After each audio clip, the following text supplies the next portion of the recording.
Hello, my name's Helen. I'm going to take you through a really short core workout. It's only 10 minutes long. I've got a tiny little bit stretch at the end. We'll be starting off smaller and progressively getting bigger and bigger as you go through, and I'll give you options so you can work at the levels that feel appropriate for you. Everything is 1 minute long. Just realized my little buzzer's going to go off so loud. Everything is 1 minute effort and there's no rests. So that means if you need to take a rest, take it. Join back in when you can. Don't feel discouraged or disheartened if you need to take a break. We'll be starting and finishing, to be fair, lying down on our backs. Where's my angle? The table's there. So lie down on your back, please. We're just going to start really gently with pelvic tilts. So what that means is your kind of lower back's going to arch away from the floor and then almost press in towards the floor. Your hip bones, they move away from your ribs and then move towards your ribs. So just moving your pelvis backwards and forwards. And as you do, it should basically feel like it almost stretches out your abs and then gently squeezes your abs. Stretches out the belly and then squeezes as you draw in. And you may even be able to just get a little pulling your belly in towards your spine as you tuck your pelvis under. So drawing everything in towards the middle. When the pelvis is tucked under, so rather than this arching position, but the hips close to the ribs, the lower back close to the floor, maybe pressing into the floor, and the belly drawn in, that's our brace. We want to keep that now for the rest of the session. So keep that brace and bring your knees up over your hips, and we're just going to hold for 1 minute. This is one that I always think sounds easy, but it's not as easy as it looks. If you want to make this easier, bring your knees in a bit closer. It's going to help you get that pelvic tilt. If you want to make it hard, if you can't feel your abs on at all, check if your knees are close to you and then move them a little bit further away so they're over the knees or even slightly further away from the hips.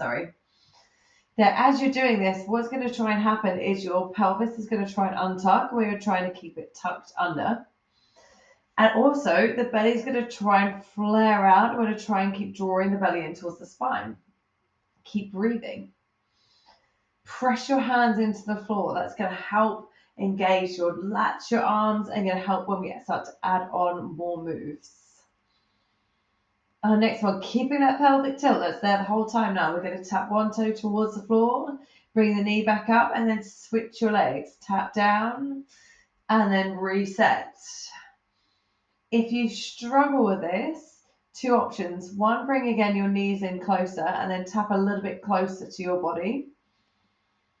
Or you could also regress this by having the knees on the floor and lifting one leg off, tap down, so you've always got a bit of contact on the floor. If you want more challenge, start to tap a little bit further away from your body. And again, just be really conscious of when you return the knees, it returns over the hips rather than over your ribs. You should feel as your legs move away, it's that pulling sensation on the abs. It's trying to pull you to peel the back away from the floor, stretch out the abs. We're trying to resist that. It's going to try and make the belly bulge. We're trying to resist.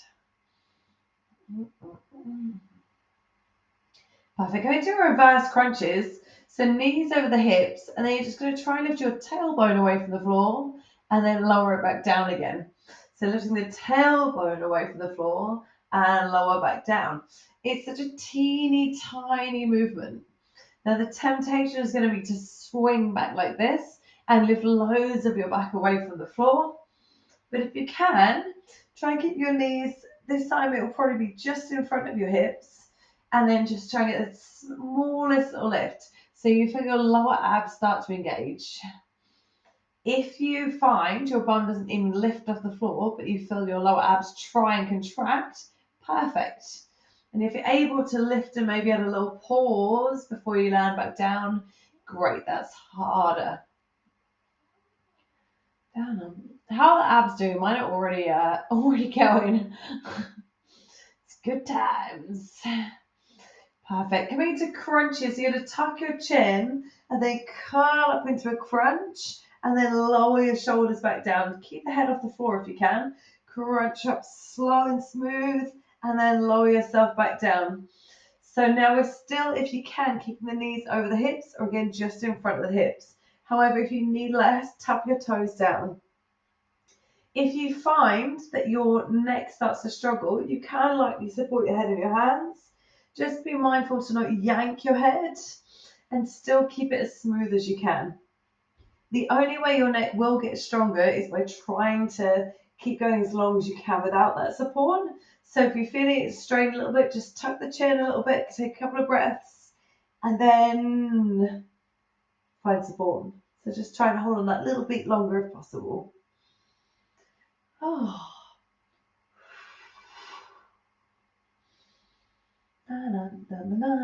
Coming to leg extension. So a bit like that toe tap. Upper body's going to come down, and instead of tapping the toe down, you're going to extend the leg out into the diagonal.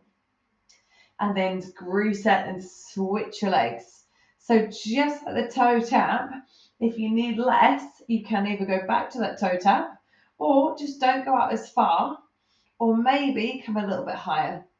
So why you'd be needing less is, one, if your abs are in fatigue, two, if you're feeling it in your lower back, so the effort in the back, or if your back's starting to move away. At any point, if you're feeling the back starting to move away like this, that's where you want to take a pause, regress. If you feel your lower back as well, I'd also say maybe pause, stretch it out before you join back in again. Now, if you want a little bit more, maybe try for the final 10 seconds doing both legs at the same time. So both legs extending out and then pulling in. Crunch pulse. So keep knees over hips if you can. Tuck the chin, curl up, crunch. Now from here, try and go up a tiny bit higher and then reset. A little bit higher and a reset. It's a really small movement pattern at the top of the range. Same option if you need less is to tap your toes down. If you're feeling now that you want more, you could play with extending your legs out. But check the pulse. We're trying to aim for the top of the range rather than the shoulders coming all the way down. So see if you can keep your shoulders off the whole time. You've got that exact same option again with your neck to slightly support your head and your hands. And there is, again, nothing wrong with keeping the toes down and taking a rest, coming back in again. I'm really hoping by now your abs are on absolute fire. We've worked on kind of pulling it away, working on squeezing everything together. Leg circles. Upper body comes down. You're going to lower your legs towards the floor and then circle out.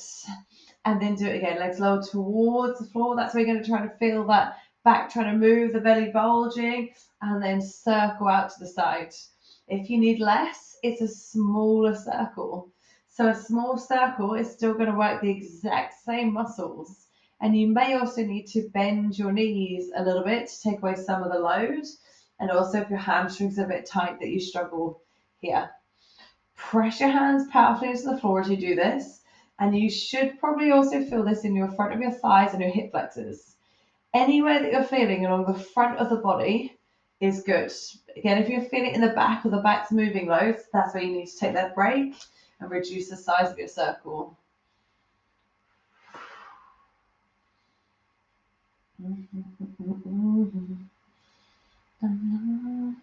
Coming to 100 abs. So we're going to crunch up, either knees over hips. Pause and then pump the arms up and down, up and down, up and down. Same feet options as previous. You can keep your toes tucked down. You can also extend your legs out. I'm going to try and show this from here. Your arms, try not to wave at the wrists or the elbows. Your arms shouldn't be floppy, but your flexed fingers, flexed wrists, flexed elbows, and the whole arm pumps to this up and down, up and down, up and down. And that's where your abs are trying to stabilize every time. Really hard to speak and do this one. Try it if you want. Notice we're over halfway. The chances are you'll crunch, you come a little bit closer to the floor. So maybe try crunching up a little bit higher again. And don't forget to breathe. We've only got one more move left to finish the abs off.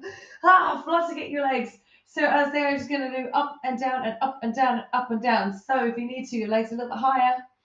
You may be able to go a little bit lower. You may be able to get lower still. It's not a full leg drop, so the legs aren't coming really far apart from one another. They're staying quite close and just fluttering up and down, up and down, up and down. If you need to, you go back to that toe tap or bent knees, just a little bit faster. This is it, totally down. Same deal. You might feel your hips and you might feel your quads in this one as well as your abs. Again, I'm really happy to be putting everything on the front. Less than 30 seconds to go. If you want more again, try crunching up your upper body.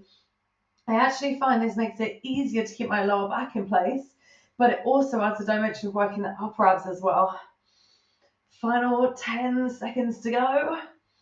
Keep fluttering, keep kicking, fluttering, keep kicking, baby. Get the legs a little bit lower, a little bit longer. 3, 2, 1, and relax.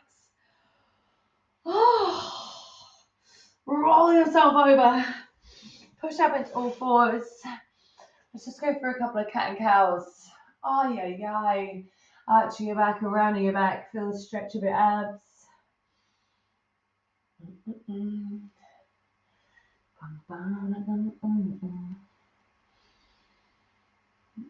Oh my God, how do they feel? And we do a little hip flexor stretch as well. Step your right foot forward, get the knee over the ankle. Come up and just tuck your pelvis under, and you're squeezing your bum like this. You should feel the hip flexor, and you may want to press in more from there. Lots of people find themselves like this, actually lengthening. Want to tuck under. That's what's going to give you a good stretch in here. Switch your legs. How's that for 10 minutes? 10 minutes only. In, out. Shake it all about. Do the okey dokey. Turn around. Sorry. 10 minutes though. I burn. So that was why that one, because we start small and gradually get bigger and bigger. If you're able to. That's where it's fine to do at the end of a workout or just from fresh. So hopefully you enjoyed. Have a little release, have a shake off. If you found you couldn't do that whole thing, or again, maybe you needed rest, just keep repeating it every once in a while until you can do it. And until you feel it in the right places, abs, not back, and you'll really get stronger at working at that pelvic tilt position, bracing, keeping everything tight. Anyway, if you've got any questions or feedback, or just generally want to let me know how you get on, let me know. My name's Helen, but thank you very much, and hopefully see you for another workout soon.